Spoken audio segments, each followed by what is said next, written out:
సిగ్గుమానం పోతాను నేను commissioner manager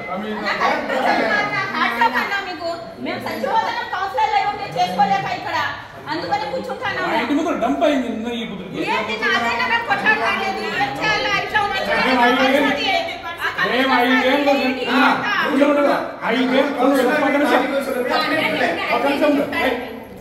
5 ఏళ్ళు కౌన్సిలర్ గా ఉన్నప్పుడు కూర్చుంటా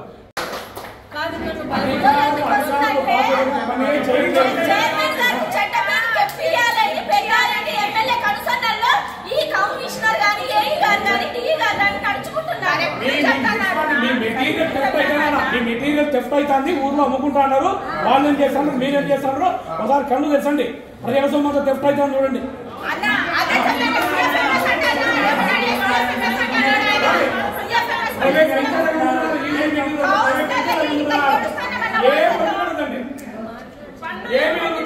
ప్రజల ప్రాపర్టీ టెస్ట్ అయినప్పుడు మా లాంటి ఊరుకుండే వాళ్ళు మీకు సపోర్ట్ చేస్తారు ఏం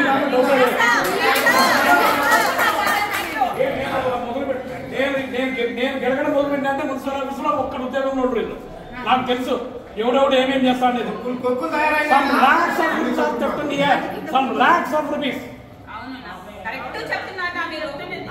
ఏమి అధికారులు గాడులు కాస్తున్నారు ఏమో డీజిల్లో ఎంత మాఫియా దొరుకుతుంది ఎవడో చూస్తారా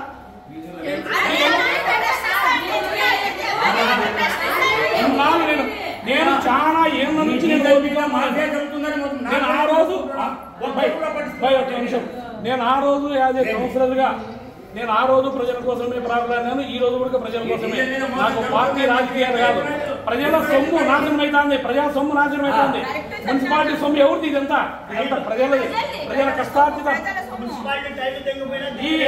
అట్లా మాట్లాడుతుంది ఇవన్నీ తీసుకోవడం చేయడం ఇది కాదు పద్ధతి ఎవరినే కానీ వదిలిపెట్టే విషయం ఉండదు ప్రజలకు ఇబ్బంది కలిగించకూడదు మెయిన్ అదే జరుగుతుంది నా వాళ్ళు అడిగేది ఏంటి చెత్త నీళ్లు లైట్లు ఇవే కదా అడిగేది వాళ్ళ కాలం జరిగిన వాళ్ళు చేస్తారు ఏంది టీపీఎస్ సెక్షన్ లో ఎట్లున్నారంటే గత కాలంలో రాజులు వాళ్ళంతా ఉండేవారు కదా పల్లెలకు పన్నులు వసూలు చేయడానికి పోతా అన్నారు పంటలు పడకుండా కప్పం కట్టమంటున్నారు ఒకవేళ కప్పం కట్టకుంటే రైతు ఇంట్లో ఉండే ఎద్దులు ఎనుగులు పశువులు పట్టుకొని పోతున్నారు ఈ రోజు మీ టౌన్ ప్లానింగ్ సెక్షన్ లో పశువులు పట్టుకొని పర్మిషన్ ఇప్పిస్తారు పశువులకు పర్మిషన్ ఇప్పిస్తారు పొట్టేళ్లకు వాడు మీ వాడే 2-3 పొట్టేళ్ళు తీసుకుని పర్మిషన్ ఇప్పించాడు యాడిపోతుంది వ్యవస్థ కడుపులో బాధ ఒక పౌరునిగా నేను ఒక లీడర్గా నాకు పార్టీతో నాకు రాజకీయంతో పార్టీతో నాకు సంబంధం లేదు ఇప్పుడు ప్రస్తుతానికి నేను దేశంలో లేదు ఇప్పుడు ఒక పౌరునిగా బాధ్యత కలిగిన పౌరునిగా చదువుకున్న వ్యక్తిగా ప్రజా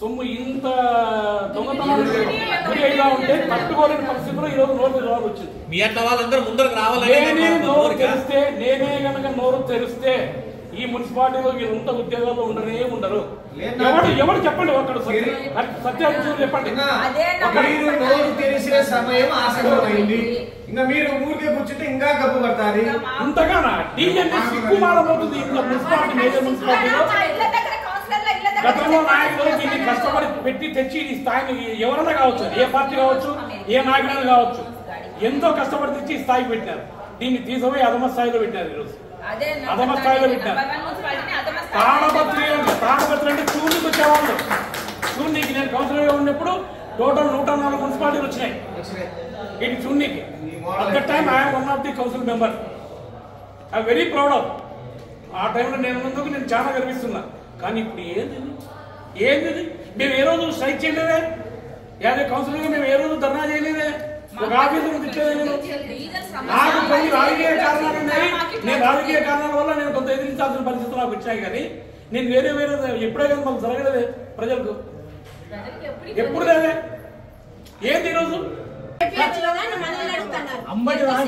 ప్రజా సమస్యల పైన తెలుగుదేశం పార్టీ కౌన్సిలర్స్ చైర్మన్ మాత్రమే పోరాడాలా ఆ కౌన్సిలర్స్ గాని పెద్దారెడ్డి ఎమ్మెల్యే గాని ఏ మాత్రం పట్టించుకోడు సార్ పట్టే డీజిల్ బంక్ ఆపేసి ఎమ్మెల్యే గారు సభ్యుడైన అంబటి రామకృష్ణారెడ్డికి డీజిల్ పట్టడం బాధ అప్పడం అంతర్యం ఏంటి అధికారులు మీరు ఏం అంతర్యం చెప్పండి ఒకవేళ పట్టించారు సరే మీకు ఏదో 15 పట్టించారు సరే ఇప్పుడు ఎందుకు ఆపేశారు ఎలక్షన్ ఇప్పుడు ఎలక్షన్ టైంలో ఇబ్బంది పెడుతున్నారు. మాకంతా ఇబ్బంది. చెడ్డ పేరు కదమ్మా. ఎలక్షన్ టైంలో పట్టింకపోతే మనకు చెడ్డ పేరు.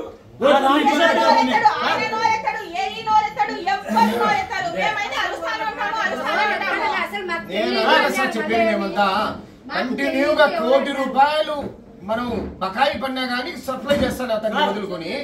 ఎవరు 4-5 లక్షలకు ఎమ్మెల్యే చెప్పినారని వాళ్ళ బంధుప్రీతితో ఇస్తే ప్రజలు ఇబ్బంది పెట్టడం అది ఎందుకు సార్? తాడిపత్రి ప్రజలకు ఇబ్బంది పెట్టకూడదు సార్. బాగుండాలి, అందరూ బాగుండాలి. ఇన్ని రోజులు మా ప్రభాకర్ రెడ్డి గారు ఎంతో బాగా చూసినారు తాడిపత్రి ప్రజల్ని. ఎందుకు సార్ ఇంత అన్యాయం చేస్తున్నారు? ఇప్పుడు ఇంత ఒత్తిడితో ఎందుకు పని చేయాలి సార్? మీరు జవాబు చెప్పాలి కదా సార్. మీరు వచ్చే ఒక మాట అన్నారు సార్, మీరు వచ్చే ఒక మాట అన్నారు, నా బండికే డీజిల్ లాగా బైక్ వచ్చాను. ఒక్కసారి ఆ మాట చెప్పుకున్నాం, మీరు అర్థం చేసుకోండి సార్. ఆ దుస్థితి ఎందుకు? ఆ దుస్థితి కలిగినా మీరు కమిషనర్ ఉన్నారు కదా సార్, మీరు సర్చ్ చేయలేరా? ఈ రోజు మీరు తిరుగుతాను బొలోరో గానీ మా చేసి ప్రభాకర్ రెడ్డి గారు సార్ A1 మున్సిపాలిటీని నాశనం చేసేస్తున్నారు కదండి సార్ ఎమ్మెల్యే గారు అందరు కలిసి. మున్సిపాలిటీ అంటేనే తాడిపత్రి మున్సిపాలిటీ అంటే నంబర్ 1 మున్సిపాలిటీని భ్రష్టు పట్టించేస్తున్నారు. వాళ్ళ బంధువులకి డబ్బులు కావాలా? వాళ్ళ బంధువులకి ఒక్కటే సార్, ఇది అంబటి అంబటి అంబటి వాళ్ళ బంధువులకి అన్ని. అది కాదు ఇంకోటి, వీళ్ళకి ఎవరు తెలియదంటే అంబటి రామకృష్ణ ఎవరు అంటే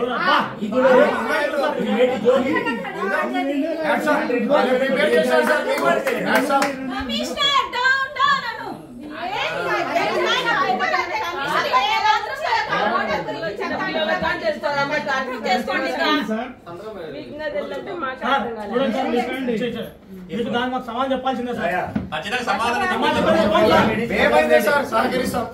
మేమైతే మీకు సహకరిస్తాం పూర్తిగా. మా కౌన్సిల్ సభ్యులు మీరు మటుకు ఖచ్చితంగా మాకు సమాధానం చెప్పేదిరా. సార్ ఎమ్మెల్యే చెప్పుడు అని చెప్పినా ఉంటే మీరు కనీసం చలనం లేకుండా సార్ ఒక కల్తీ డీజిల్ కొట్టడం వల్ల వెహికల్ కొట్టడం వల్ల వెహికల్ ఎంత డ్యామేజ్ అవుతుంది సార్? కనీసం ఆ డీజిల్ క్వాలిటీ అనేది చెక్ చేస్తున్నారా? వాళ్ళు పట్టే డీజిలా కాదా?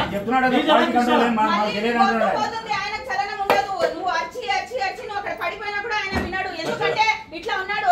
ఇక్కడ DEAE కమిషనర్ సార్ ఎట్లా అంటే చెడు వినను, చెడు చూడను, చెడు చెప్పకంటే ఇక్కడ మంచి వినను, మంచి చూడను, మంచి చెప్పకపోనే ఉన్నారా వాళ్ళు ముగ్గురు సేమ్ అట్లే ఉన్నారు వాళ్ళు.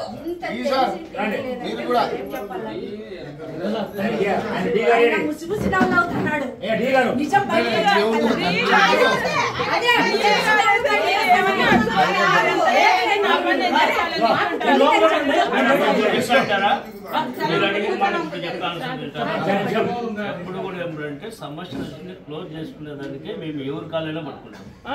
ఎమ్మెల్యే ఫోన్ చేయండి సార్. నువ్వు చేయి సార్. ఎమ్మెల్యే ఫోన్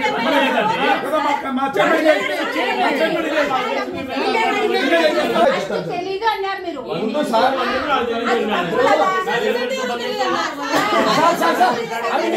అతను పెట్రోల్ సప్లై చేస్తాడని మీకు ఎలా తెలుసు? ఎవరు బంధువులు అది ఆ వ్యక్తి డీజిల్ సప్లై చేస్తాడని మీకు ఎట్లా తెలుసు? బంక్ ఉంది అతనికి చెప్పండి సార్. మాకు కమిషనర్ గారు చెప్తే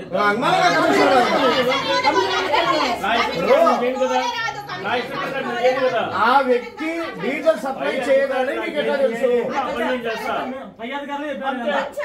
సార్ వచ్చేసి ఏ పని చెప్పినా ఆ పని నేను చేస్తున్నాను అంతే. మళ్ళా నా సొంత నిర్ణయము, నా ఉద్దేశపూర్వకంగా నా సొంత నిధులు లేవు. ఇంకా మేమేం చెప్పాలా సార్? ఇంకా వీళ్ళకి ప్రతి చిన్న విషయం తెచ్చినా కూడా వాళ్ళు సాల్వ్ చేయలేకపోతున్నారు.